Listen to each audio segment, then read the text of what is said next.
ना तो प्रशासन सुनता है, ना प्रबंधन सुनता है और ना यहाँ का मैनेजमेंट सुनता है। घर के चावल के डब्बे में चावल नहीं और आटे के डब्बे में आटा नहीं है। क्या ये संस्था जो है पूरे देश के सरकारी तंत्र को खरीद रखी है। मैनेजमेंट के काम पे भी नहीं और मैनेजमेंट यहाँ पे कोई तनख्वाह के लिए कोई बताने को तैयार नहीं है। अगर हमारे साथ कुछ अनहोनी होता है, इस सभी का जिम्मेदार इस कंपनी का मैनेजमेंट होगा।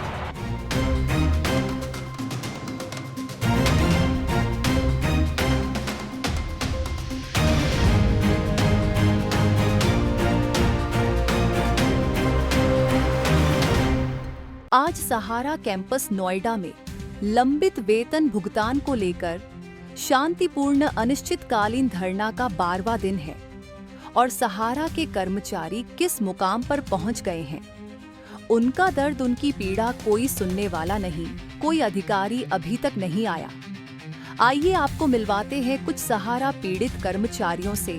मैं संस्थान से जब जुड़ा था, जब मैं एकदम जवानी के शुरुआती दौर में, वो जवानी जिसमें आदमी जवानी से लेकर शुरू करता है कमाना, तो इस उम्र तक आते आते, यानी आज मैं इस संस्थान को मैंने 20 साल दे दिए, इस उम्र तक आते आते उसके पास इतनी प्रॉपर्टी, इतना पैसा होता है कि वो आज इस समय पर घूमने और फिरने के सोचता है।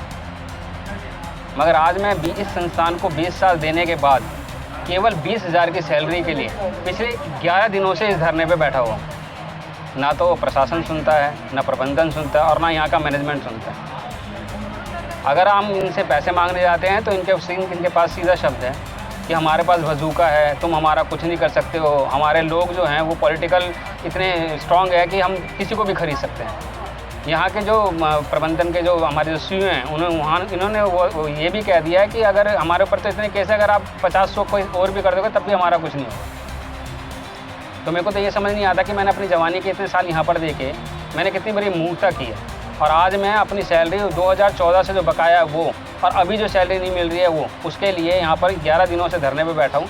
कोई सुध लेने वाला नहीं है, ना पुलिस, ना प्रशासन, ना यूपी की गवर्नमेंट, ना सेंट्रल गवर्नमेंट, ना यहाँ के लोग। इनको लगता है कि ये किसी भी तरीके से यहाँ से निकल लें, बस निकल लें इन द सेंस कि मटके में निकल लें।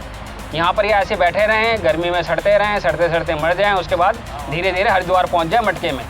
मगर मैं यहाँ के प्रबंधन को ही बोल जाता हूँ, मटके में हर किसी को पहुँचना है वहाँ पर।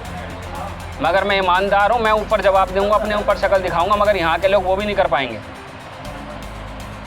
हम जिएं, अपने परिवार पाल सकें, अपने परिवार के लिए कुछ कर सकें। इतने साल जो हमने यहाँ पर दिए और आज हम जिस स्थिति में हैं उससे उबारने के लिए यहाँ का प्रशासन, चाहे वो श्रम मंत्रालय हो, चाहे वो यूपी की गवर्नमेंट हो, चाहे वो सेंट्रल गवर्नमेंट हो, अगर हम सबकी मदद करेगी तो ये जितने परिवार के लोग यहाँ बैठे हैं, सारे के सारे मुखिया हैं जो अपने परिवार, अपने बच्चों के लिए परेशान हैं, वो कुछ कर पाएंगे, उनका कोई भविष्य हो पाएगा। वरना शायद हम में से बचे ना बचे, किसी का कोई भरोसा नहीं है। तो मैं तो यही रिक्वेस्ट करूंगा कि कोई भी आदमी किसी भी संस्थान से जुड़ा हुआ, चाहे वो यूपी गवर्नमेंट में हो या सेंट्रल गवर्नमेंट का हो, वो आके इन लोगों को इनके ऊपर इस तरीके की कार्रवाई करे ताकि जो हमारा 2014 से रुका हुआ पैसा है सारा का सारा हमें मिल जाए और हम खुशी खुशी अपने घर पे अपने परिवार के पास जा सके, अपने परिवार के भविष्य और अपने लिए कुछ कर सके। बस मेरा इतना कहना है। 85 साल के पिताजी, बुजुर्ग पिताजी और 75 साल की माँ, 50 साल के लगभग मैं भी हो गया हूँ। 3 परिवार के 3 सदस्य दवाई खाने वाले हैं। घर के चावल के डब्बे में चावल नहीं और आटे के डब्बे में आटा नहीं है। मन करता है ऑफिस आने के बाद आत्महत्या कर लूँ, क्योंकि घर जाने के बाद यही पूछते हैं घर वाले, क्या हुआ आज, पैसे आएंगे कि नहीं।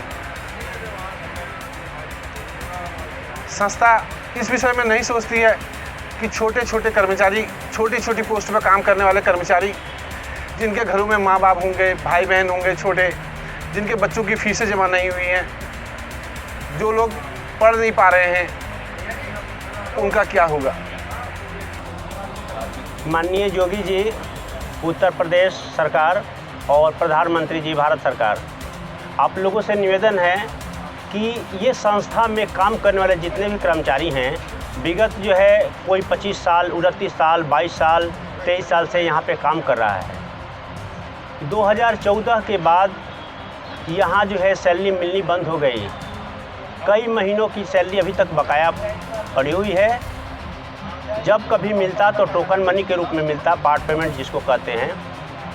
हर महीने पीएफ का पैसा कटता है और किसी के खाते में जमा नहीं होता है। इस चीज़ के लेकर के हम लोग यहाँ के लोकल सांसद महेश शर्मा जी से मिले 2 महीना हो गया।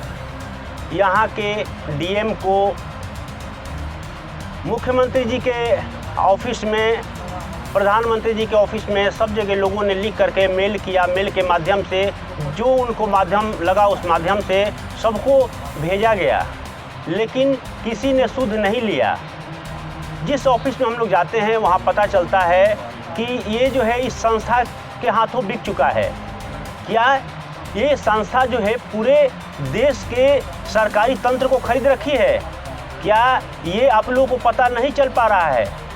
श्रम मंत्रालय क्या कर रहा है, पीएफओ डिपार्टमेंट क्या कर रहा है कि हमारा पीएफ इतने सालों से कट रहा है, जमा नहीं हो रहा है? सारे कर्मचारी, अधिकारी कैसे बिके हुए हैं? क्या आप लोग को जानकारी नहीं है? योगी जी का बुलडोजर जी संस्था के लिए कहाँ बंद पड़ा हुआ है? बाकी जगह में देखा जाता है कि योगी जी का बुलडोजर जो है पूरे यूपी में छाया हुआ है, लेकिन जैसे ही सहारा का नाम आता है सारे प्रशासनिक लोग जो है वो पीछे हट जाता है और जहाँ जाते बंद कमरा के सामने लोग बोलता है कि ये जो है आपके संस्था इन लोगों को खरीद रखी है। क्या सब लोग बिक चुका है? अगर सब लोग बिक चुका है तो आप लोग बैठ करके क्या कर रहे हैं? और ये पूरे देश में आज चर्चा सिर्फ होती है मोदी जी और योगी जी। आप लोगों ने बोला था कि इस देश को जो है करप्शन मुक्त, कांग्रेस मुक्त, और आप लोगों ने लगता है कि ये भ्रष्टाचार युक्त जो है यहाँ शासन प्रबंध जो है कर दिया आप लोगों ने। जिस संस्था का सीईओ बोलता है कि कितना हूँ मुकदमा कर दो, कितना हूँ केसेस लग जाए, जूते घिस जाएंगे, कोई न्याय नहीं मिलेगा, क्योंकि पूरे प्रशासन जो है इस संस्था के मुट्ठी में है। हम लोग सब जगह गुहार लगा लगा के थक गए, कोई सुनने वाला नहीं है। 11 दिन से यहाँ धरना चल रहा है। पुलिस प्रशासन के लोग आता है, अपना हाजिरी देता है, चला जाता है। डीएम के पास जो है सैलरी का चालान कटा हुआ है, लेकिन अभी तक जो है कोई सूचना हम लोग के पास नहीं आई है। इसलिए आप लोगों से नम्र निवेदन है कि इसका संज्ञान लीजिए, नहीं तो इतने सारे परिवार जो है डूब रहा है, और जब आदमी डूबने लगता है तो कुछ भी कर सकता है, और इसका परिणाम जो है सरकार में बैठे हुए लोग और विपक्ष में सबको भुगतने पड़ेंगे। जय हिंद, जय भारत। देखिए, हम लोग आज धरना पे बैठे हैं और ये 12वां दिन है। हम लोगों को कोई शौक़ नहीं लगा था जो हम लोग धरना पे बैठे, लेकिन हमारे बच्चे का फीस नहीं जा रहा है, हमारे माँ बाप को हम 2 रुपया दे नहीं पा रहे हैं, खाना नहीं खिला पा रहे हैं, हम खुद नहीं खा पा रहे हैं। ये समझिए जो आर्थिक, शारीरिक और मानसिक तीनों तरह से हम लोग परेशान हो गए हैं। जब आदमी सारे जगहों से परेशान हो जाता है तब धरना पे बैठे हैं, और धरना पे बैठने के बाद भी अगर कंपनी का मैनेजमेंट या कोई भी मैनेजमेंट हमारा नहीं सुनेगा तो खुदा ना खास्ता अगर हमारे साथ कुछ अनहोनी होता है, इस सभी का जिम्मेदार इस कंपनी का मैनेजमेंट होगा। और मैं माननीय योगी जी और मोदी जी से भी ये कहना चाहता हूँ कि आप लोग इस चीज़ को देखिए, हजारों की संख्या में लोग बेरोजगार हो जाएंगे। ऐसा नहीं है जो जिसके पास रोजगार नहीं है वो भूखे मर जाता है, लेकिन हम लोग रोजगार है फिर भी भूखे मर रहे हैं। यहाँ ये नहीं है जो रोजगार नहीं है, रोजगार है, हम काम कर रहे हैं फिर भी भूखे मर रहे हैं। तो इसलिए मैं योगी जी और मोदी जी से भी ये रिक्वेस्ट करना चाहता हूँ, जो आप लोग इस चीज़ को देखिए, और संस्था जो भी है, जो भी मैनेजमेंट है, आप तो ज़रूर पहचान पाएंगे ना जो कौन है मैनेजमेंट।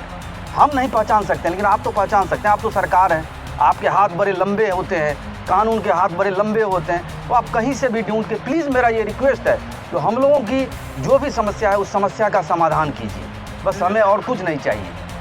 तो यहाँ पे पिछले 14 सालों से यहाँ सैलरी की समस्या है, और इस साल 2025 में मार्च के महीने में एक सैलरी आई है, अप्रैल, मई और जून की सैलरी पेंडिंग पड़ी है। और हम लोग धरने पे बैठे हैं, शांतिपूर्ण धरने पे बैठे हैं, तब भी मैनेजमेंट के कान पे जू नहीं है। ऐसे हालात में हम लोग कहाँ जाएं, किससे बोलें, समझ नहीं आ रहा है। हम लोग का धरना बहुत शांतिपूर्ण ढंग से चल रहा है, और हम लोग चाहते हैं कि इस पे मैनेजमेंट संज्ञान ले और हम लोगों का या तो बकाया राशि दे के हम लोगों को विदा करे, पूरी धनराशि दे के हम लोगों को यहाँ से सेवा मुक्त करे, या फिर हम लोगों का सैलरी रिलीज करे हर महीने एक टाइम देके कि हाँ इस तारीख को हम आपकी सैलरी देंगे। नहीं तो कैसे चलेगा, घर द्वार कैसे चलेगा। 3 महीने से 1 रुपये नहीं है, आने जाने का किराया नहीं है, बच्चों की पढ़ाई बाधित की है, माता पिता की दवाई बाधित की है। इस पे संज्ञान लेने में मैं अपने घर से ऑफिस से रोज़ाना आने के लिए सोचता हूँ, मैं पैसा नहीं है मेरे पास, मैं कैसे आऊँ। 15-16 किलोमीटर है, मैं सोचता हूँ कि पैदल आ जाऊँ, मगर यही बार मुझे पैदल भी जाना पड़ता है, पैसे नहीं होते मेरे पास। और मैनेजमेंट यहाँ पे कोई तनख्वाह के लिए कोई बताने को तैयार नहीं है। मैं यहाँ आज 12वां दिन हो गया है, मगर कोई सुध लेने को कोई तैयार नहीं है यहाँ पे।